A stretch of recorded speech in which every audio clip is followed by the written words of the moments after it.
Do you think that food noise was a thing like when our parents were little and our grandparents were little? And I mean, because, obviously the obesity rates have risen, and that's a whole nother podcast about the crap food out there. And I mean, the addictiveness and all the fast food. And I realize it's other things too. But do you think that food noise was as much of a thing? I think food noise was definitely still there. Really? I mean, just given how many women, again, took daughters to Weight Watchers and that True. sort of thing, That's I true. can guarantee you they were dealing with it.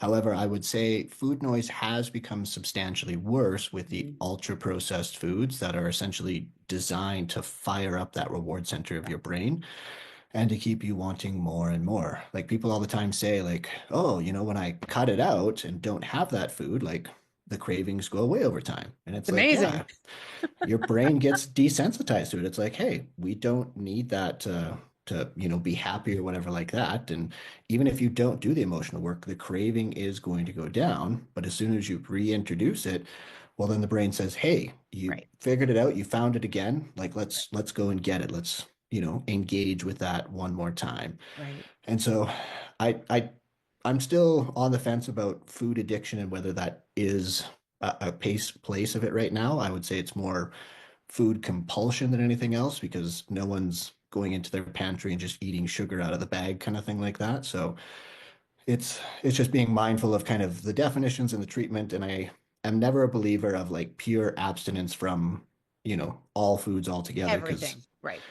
absolutely, because life just I don't think should be lived that way. It should be kind of working on the inner stuff. Anyways, very much there is a similar pattern of how, you know, the alcoholic, you put alcohol in front of them, they're going to crave it, think about it, want it, Mhm. and probably cave and drink it.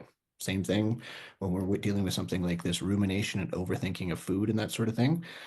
Yeah, if you put it there and get the cue or the proper trigger for it, you're going to go and engage with it, and it's going to make you feel a little bit better in that moment, For right? that moment.